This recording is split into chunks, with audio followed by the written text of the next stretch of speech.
there's a major change that's about to happen with Chase Bank accounts. Okay. And this is going to start on February 17th. Many of you all have gotten a notification. We're going to go ahead and break this down so you guys can see what is going on and what you need to prepare for. Okay. So here's what just changed. All right. So now Chase Bank is reducing automatic notifications, and that's going to start on February 17, 2026. Now, this is going to affect online purchases, phone orders. So if you order something over the phone and you use your credit card, mail orders, international charges, okay? Now, these alerts, they used to come automatically for many card holders, okay? Here's the issue is that they will no longer be automatic, and I'm going to show you exactly what you need to do and why this is important and what you need to change right before this change happens. Okay. Now, you also will have time to do this after February 17th, but this is some things that you need to prepare for right away. Okay. And some charges may post with no notification at all. All right. So now, by the way, guys, we if you want to get on my newsletter, we let people know about these types of changes all the time. You can text the word free to 708-346-5613 or scan the QR code. You also get a free credit guide as well. Now, here's what Chase Bank is saying. Fraud protection is not being removed. Okay. I want to be clear. However, accounts are still being monitored. So, what does that mean? That means that when you swipe your card, all right, and it would normally say, hey, is this a fraudulent transaction? They're not going to send you that anymore. Okay. Now, here's what they are saying they're saying that some of them, okay, so their goal is they're trying to reduce this. And I'm going to let you guys, and I'm going to ask you guys a couple questions here as well, too, so we can understand this better. Okay. But let's say, for example, it is fraud. We're going to talk about how that's going to affect you. Now, alerts will still come if Chase Bank thinks that the charge is suspicious. The key word is if. So let's say it is fraud. Let's say it is suspicious, right? But then what do you do if it is, but you're not notified in time? Because you know how Chase Bank, like any other bank does, they give you a certain amount of time to say whether something is fraud or not. So normal charges may no longer trigger alerts. Okay.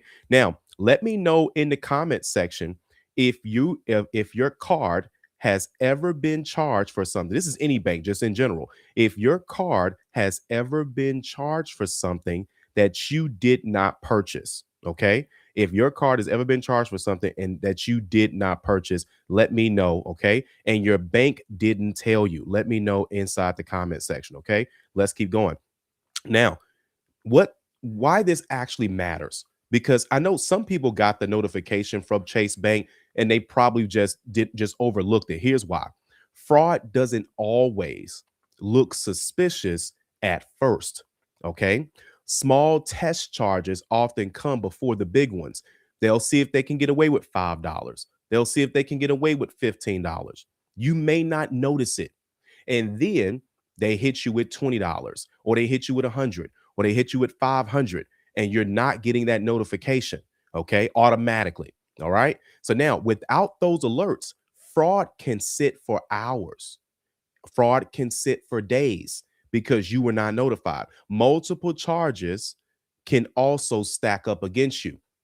Disputes become harder the longer you wait, because now the assumption is this must have been you doing this charge. Okay. So late detection is going to be a bigger mess to clean up over time. Okay. Now, why is this a big deal?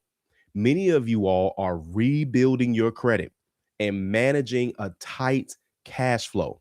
So, one missed fraudulent charge, this can easily lead to your card being shut down, you being locked out of your account, you lose access to credit. Okay. And obviously, that's going to create more trust issues with the banks. Okay. Now, what can you do about this right now? Okay. I'm going to get to that in a second. Here's the hard truth that you guys need to hear anyway. Okay. Banks are not your first line of defense. I know that's where we keep our money, but they're not the first line of defense. You are. Okay.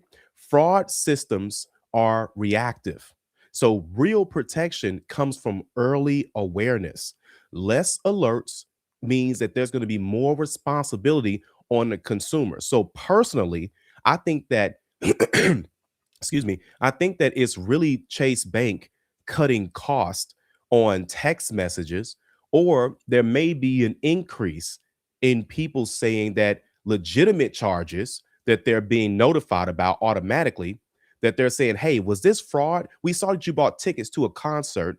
You know you bought those tickets to the concert, but you're telling Chase Bank that that's fraud, right? And so because they sent you that text message, so they're probably thinking, I wonder if we stop sending people these text messages, will we get less people saying that things are fraud so they don't have to pay it? That's just my personal opinion. Now, what can you do about this right now? Here's what you should do right now. You need to turn on custom alerts manually.